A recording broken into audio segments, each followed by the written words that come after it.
Welcome to the Rick Dollar Show podcast. Here's a guy who thought those voices in his head sounded familiar. Your host, Rick Dollar. I am so happy to have Gabriel from Remedy Tree with me. I'm not even going to try, Gabriel, to say your last name, okay? I know it's kind of a thing now. I saw some people from IBMA trying to figure out how in the heck do I say this dude's last name. So it's like one of those, those English words that look one way and they're pronounced completely different. It's pronounced avocado. Avocado? You gotta be. I'm kidding. Yeah, that's kind of a running joke. A lot of people just say avocado. Yeah, but I do love avocados too. Oh, you do?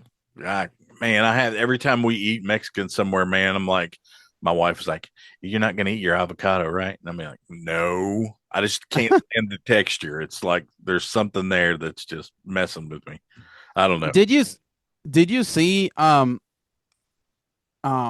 Searchers, the movie we made? I think so. I think I watched some of it with Corey Walker and Harry Clark. And yeah, Corey's great for stuff like that, man. Yeah, that was hilarious. But at the end of the video, we looped in avocados in there because Eli Johnson and I had a running joke with avocados. So we looped in avocados into the movie, and at the end of the video, Harry Clark like chugs this avocado at Eli's butt, and it like blows up on his back. It's really funny. It's kind of like really niche content. But it's great. I think it's going to age like fine wine, you know? I'm with you, man. When I had, when those guys came to, when East Nash came to Savannah and they played the Savannah Music Festival, we were backstage just goofing around and they started putting on pirate regalia. So oh, really? Yeah, before the camera started. And I was like, what have I got myself into with these guys, man? I mean, yeah. But we went through the whole thing and they did this real deadpan thing and I just did my normal stuff and it just worked, you know. The whole time we were doing it, I was like, I don't care. This is just fun with these guys, you know. Especially is that video out? Oh yeah, it's out there. I think it's on our TikTok, if I can remember, the Rick Dollar Show TikTok. So that's not the one where Harry's like spitting blood, right? No, there was no blood involved. You seen that one? No. Yeah, there's another interview where it's Harry and Corey, and by the end of the interview, Harry's coughing blood. I could see that. That would work for him, you know? Yeah, he ends up all bloody, and he's like, they're just ignoring the whole thing. It's great. I know what you mean, man. Well, everything seems to be working good for you guys, by the way. IBMA looked like a blast for you. I mean, I'm looking up on stage there, and there's Billy Strings playing with you guys. Wow. Billy didn't play with us. What I saw, it looked like he was playing with you guys. But what amazes me is that you guys are making such a great name for yourself now. I mean, what's going on with you is new music, a new record deal. I mean, things are just rolling north for you, and I'm glad to see it. Yeah, I think it's a combination of like really zeroing in on our focus on our musical goals. Yeah. And you pair that with a solid team, you know. Oh, yeah. Nathan Beaumont, he's been with us about 2 years, and Isaac joined us this year, so he's been with us close to a year. They're just great guys, and they've borrowed the vision, you know, and they're moving this forward. We're moving this forward as a team, you know, and that's the only way to do it if you're trying to break out regionally and nationally. You know, historically, Remedy Tree has been kind of a local band. We picked up whatever band members we could find. Some who have been great. They just weren't in a position in their life, in their career, where they could like give it their all, you know? Exactly. So I don't fault them or blame them at all, but right now we found these guys that are like, they're hungry. They want to just get after it. And right now, Remedy Tree is like the most active Florida bluegrass band. And I think we've really attracted two of the best pickers, if not the best pickers in Florida right now, that are just kind of ready to get out there. So it's a combination of that and we just, as years go by and I get older, I'm like, you know what? I need to stop giving this thing 100%. I need to give this thing 500%. You know what I mean? I know exactly what you mean, man.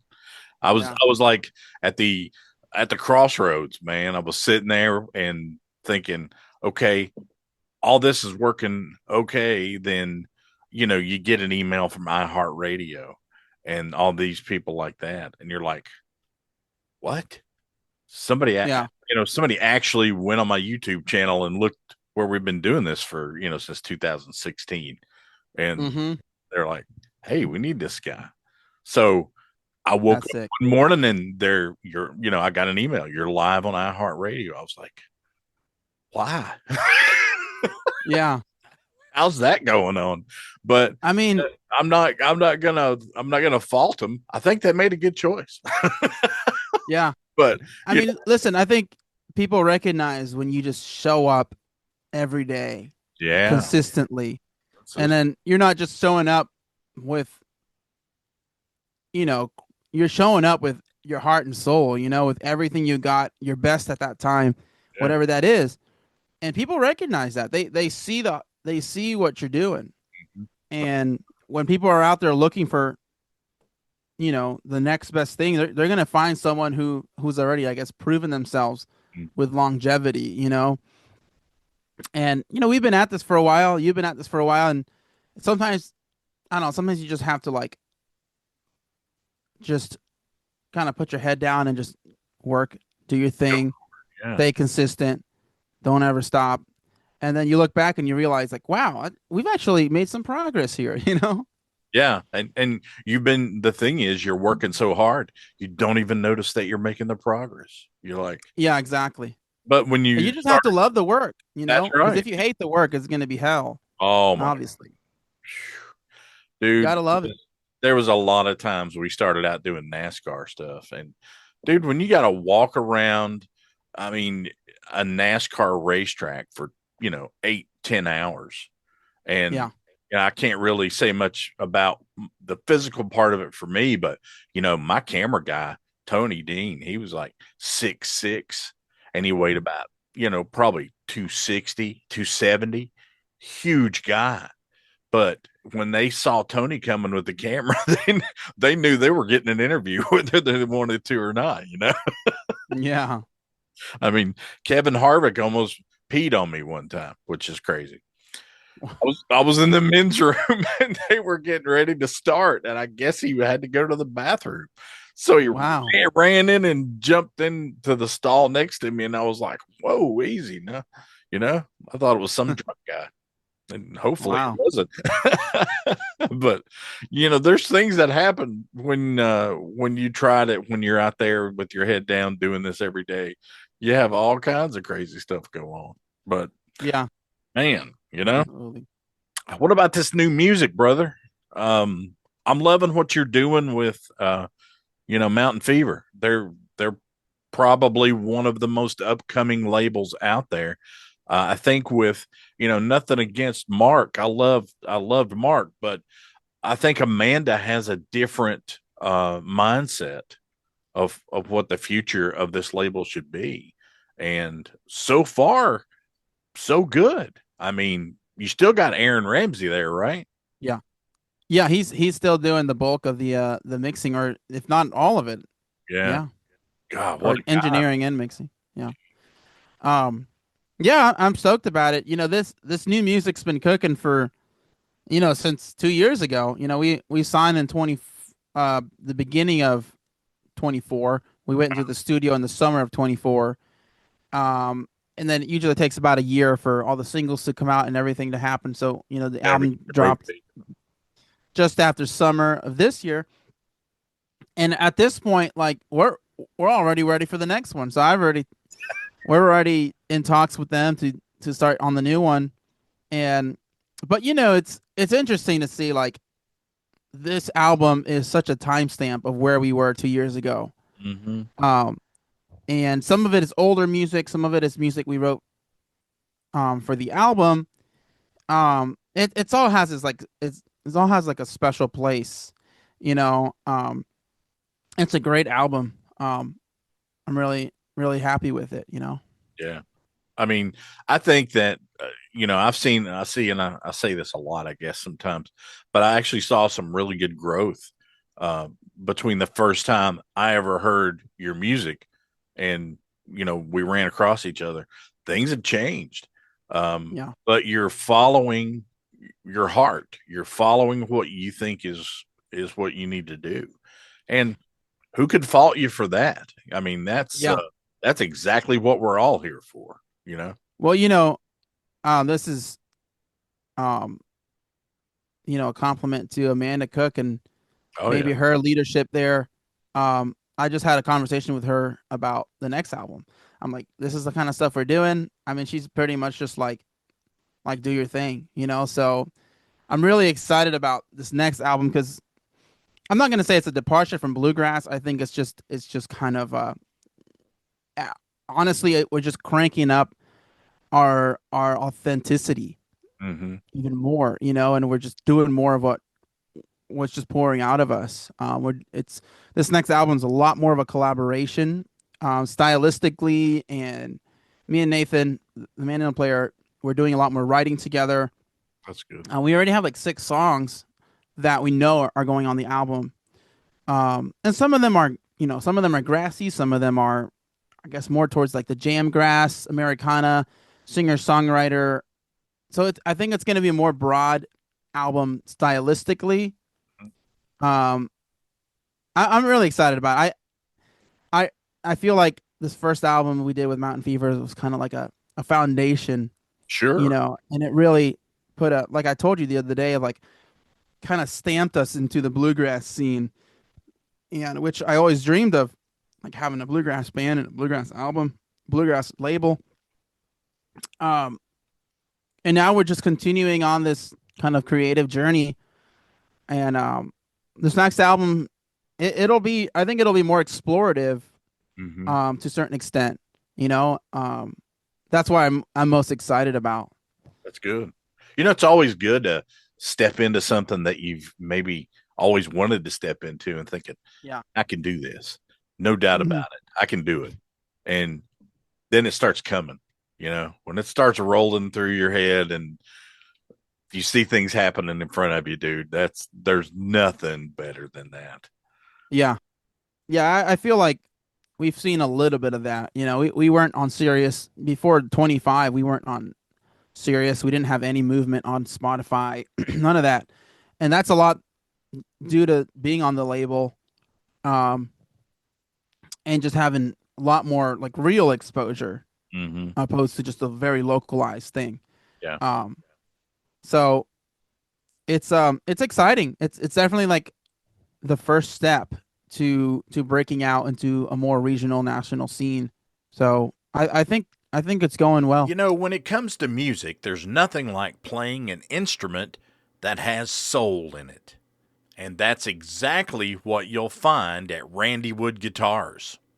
For decades, Randy Wood has been building and restoring some of the finest guitars, mandolins, and banjos that you'll ever put your hands on.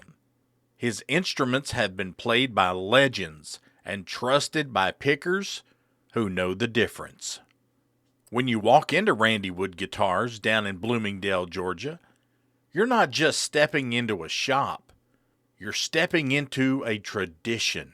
You'll see handcrafted instruments, hear incredible stories from Randy himself, and maybe even catch some live music in their intimate pickin' parlor. It's a place where music is alive, where history and craftsmanship meet. So whether you're a collector, a performer, or just someone who loves the sound of wood and strings coming together, check out Randy Wood Guitars. Visit them in person or online at randywoodguitars.com, where great music begins. I mean, I think and I can only speak for me, but if you're starting to get movement on the national level like that, dude, that's a direction you want to go. But you're doing a lot of cool live stuff, man. I saw, where you played the station in with Jason Carter and whoever else would jump up there that night. I'm sure that was a cool set of music, and I would have just about given my left arm to be there, Yeah, that was honestly, the whole thing's been surreal. Like we decided to feature Jason on the album opposed to just having him as a musician in the liner notes. Yeah. We wanted to kind of put him more up front, especially because he's going out on his own now. Oh yeah. We kind of wanted to go more on a partnership level with him. And it's just humbling and crazy that he kind of digged the music when he was recording it, because he recorded separately in Nashville at the shed or whatever. And we asked him if he wanted to play Station In. He's like, yeah, if I'm in town, I'll totally do it. Yeah. So we had Jason play the songs that he recorded, and then we had Victor Furtado on Clawhammer come in for the end, where we kind of go like a cosmic old time feel. Sure. And I mean, we were in Cloud 9. I'd never been to Station In before, and I've seen so many videos on Facebook or YouTube. It's so tiny, isn't it? Yeah. You but look out there, being in the green room. Yeah, that's little, or it was the last time I was there, man. It's still small, yeah. Boxes stacked in the corner. But yeah, it was pretty awesome. That might have been the highlight of the whole album release tour, I think. Was a successful Station In show. We had a nice crowd, pretty much a full house. So yeah, that was pretty awesome, honestly. I love it that the Station In is sort of like Randy's old time pick and parlor down here in it has like a built-in crowd. People always know if there's a show at Randy's or there's a show at the Station In, they know that it's going to be good talent. So, it's not going to be a bad night. You can just roll in there, grab a little bite to eat, and bam, your whole evening is set. But you never know who's going to pop in there either. I was at Randy's one day, man, and Steve Earle walked in, and I was like, all I heard was ding ding, the bell ring, and I looked over and I was like, man, that guy looks like Steve Earle. Wait a minute. That is Steve Earle. Do I say nice. Hi? Or do I, and at Randy's, these guys come in there because they can come in there and nobody bothers them. Yeah.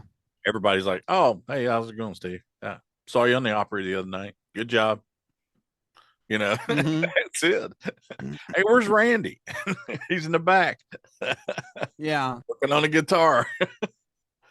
And I'll tell you what I think I'm going to do. I'm going to go ahead and announce this while I got you on here. Okay. Randy Woods, Old Time Pick and Parlor, and Randy Woods Guitars and Music are going to partner with the Rick Dollar Show podcast. We are constructing a podcast studio as I speak at Randy Woods Guitars. And anybody that plays there or anybody that wants to do a podcast there with me, that's exactly where we're going to be. So that's right going to be, it's going to be kind of a cool deal. Podcasting, I think, is something that everybody should explore. You can put your feelings, your emotions, you can, whatever you're into, you can put it out there. And there's a million podcasts, but I love what we do with artists. People have something to say. I like to give them a platform to do it, Yeah. No, it's a great idea. I mean, that's one reason I want to start one, just to have it. Yeah, it doesn't hurt anything because at all, man. That's great. who knows, who cares if somebody hears it or not too? It's like just the conversations. just kind of a cool way to learn to formulate your ideas and talk to different people. I mean, there's honestly no downside to it, you know? No, not really. I mean, I remember when COVID happened, and I remembered talking to my friend, back 2020, saying, "Hey, we should do like a podcast," and he was like, "I don't know, I don't know. It just seems like it's difficult." But it has gotten so easy to have a podcast now.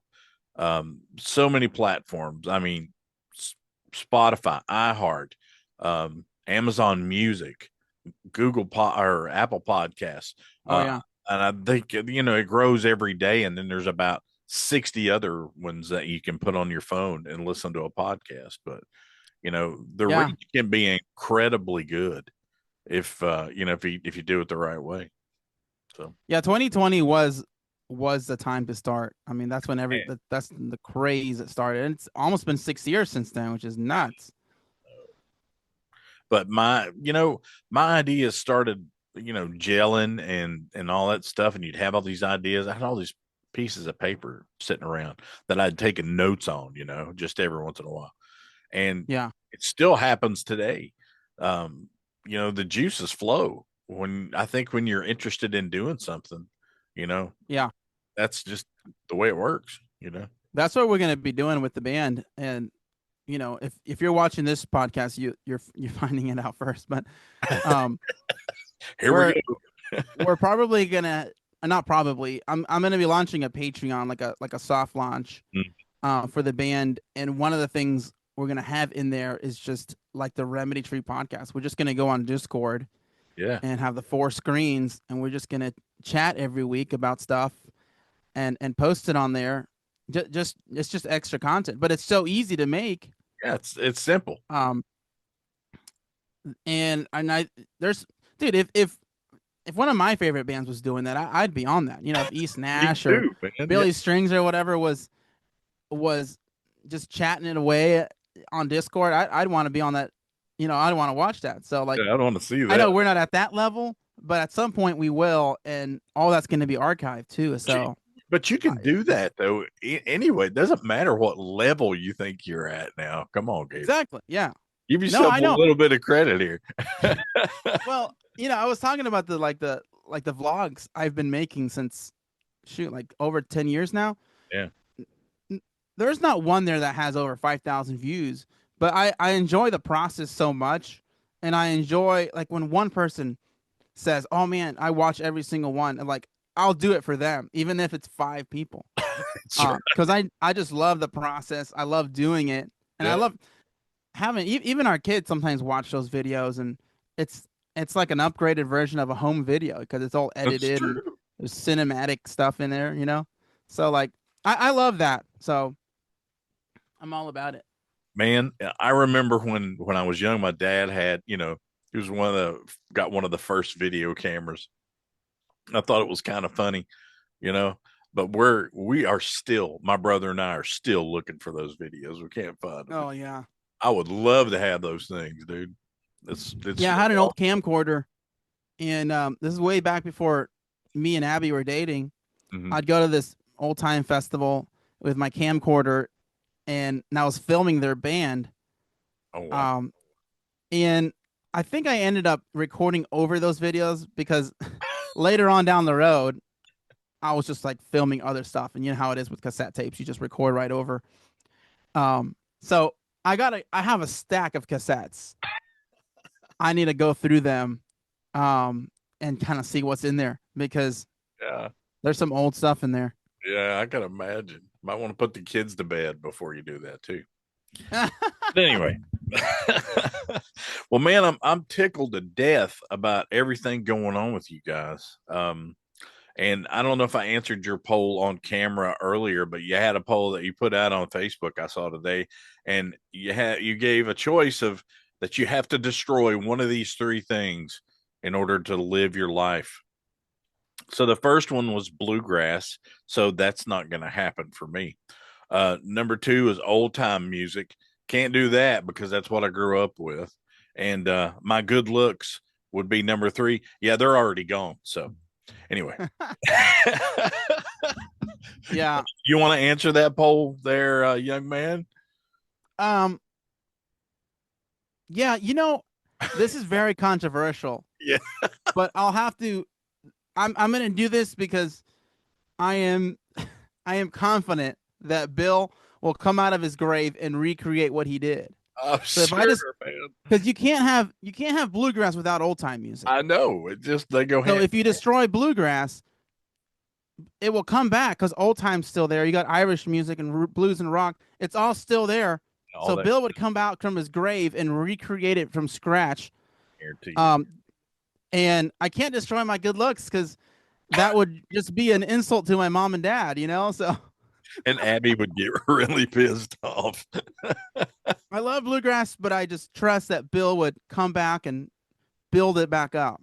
It's a sacrifice. Even if it wasn't Bill Monroe, it would be somebody. I mean, I'm Yeah, it would telling be somebody, yeah. oh my But just God. imagine that. Well, just think about though, I understand that, he did everything that he did, but I'm so happy to see how things are changing. Younger generations are coming up, and and I hate to keep saying this, but you go to a Billy String show. I mean, I got like 3-night tickets here in Savannah, and every night was different music. Mm-hmm. I Yeah, mean, crazy. he didn't play anything twice, and I was shocked. And I was also happy to see all of the same people come down there. It was like a family get together. So these people are following him around like like they did Ed, and which is great. But he's really captivated the he has run the dead movement. Like man. people and I feel like I don't know if this is true, but like there must have been a lot of people kind of homeless. You got like the Panic fans and the Fish fans and the Mo fans and all this because the Jamgrass scene is so loyal. I mean, they gravitate towards the band and they'll die for this band, And Billy did something with blending metal and bluegrass and the jam elements. He just attracted this group of people. And I mean, they're with him till he's dead. I mean, they will not, and they follow him everywhere. They're spending thousands of dollars just to be at a Billy Strings show, over every single weekend. Yeah. It's really amazing, honestly, that he's created this movement. And I think the best part of it is that Billy really knows how to grass. Yeah, he does. There's been a lot of bands out there. Like for example, like String Cheese Incident is an example. They're kind of a bluegrassy jam band, but when they go and they play a bluegrass song, it's not full bluegrass. When Billy goes to play bluegrass, he goes from metal or a full on jam to like straight bluegrass 4-part harmonies. Like he knows the core of the tradition. Yeah, and I think that's what. Honestly, that's what really stands out to me is like you hear him talk about bluegrass. He knows it. He respects it. He studied it, Yeah. He's not just playing it as a gimmick. That's where he came from, I mean, it's crazy though how this generation that we have now has embraced him. Not only that, for the jamgrass and maybe some of the metal that he plays, but they get to hear Little Maggie and stuff like that, all in the same 3 days that they're there. And if they're going to be there for 3 days, you're talking about thousands of dollars, dude. I mean, yeah, and it's really revitalizing. It's like a trickle down effect, reviving the bluegrass scene because out of those 25,000 fans in a stadium listening to him. Yeah. There's a portion of those that never listened to bluegrass before. Now they're bluegrass fans. So when Billy leaves town, they're trying to find other places to hear bluegrass. Right. And they're going to find my band. They're going to find East Nash. They're going to find all these smaller bands that have that flavor that they're like craving. Now that they heard it, they got to hear some more of it. Exactly. So he's just like watering the bluegrass scene. And that's why the haters, like, they don't even know what they're talking about because, like, he's just watering the bluegrass field, and it's just thriving because of this ecosystem. Mm-hmm. Like, we've done a bluegrass or a Billy Strings after party for about 3 years in St. Augustine. I think we skipped a year. But I think it was last year or this year, I can't remember, but we were playing, it's a small venue in Sarbez in St. Augustine. It's about 120, 150 cap. This place was packed with all the Billy fans. They were just pouring in. A lot of them just walk from the amphitheater, so it's about a mile or two walk. But I knew what was going to happen because I did it before. But Nathan, my band member, this was his first Billy Strings after party, and I told him to sing what's that song called? Old Home Place. Yeah. So he's singing Old Home Place, and all these young people, all these college kids, they're all singing along to Old Home Place. See, that's what I'm telling you. And Nathan was like, he was basically in tears. He's like, I can't believe I'm singing to a 25 to 35 demographic or younger, and everyone's singing along like it's like their favorite song, and it's all because of Billy. That's it. That's right. Well, man, let me tell you something. I'm enjoying this a whole bunch, and we got to do it again. Oh, yeah. All right, brother. All right, Rick Dollar here for the Rick Dollar Show podcast. And my guest today has been Gabriel from Remedy Tree. Check them out. This has been the Rick Dollar Show podcast. The Rick Dollar Show podcast is produced by Radio Dog Productions. Theme music is written and performed by Jeremy Garrett at garrettgrass.com. The Rick Dollar Show podcast cannot be reproduced or rebroadcast without express written consent from Radio Dog Productions. I'm Kent Jones, and this has been a Radio Dog production.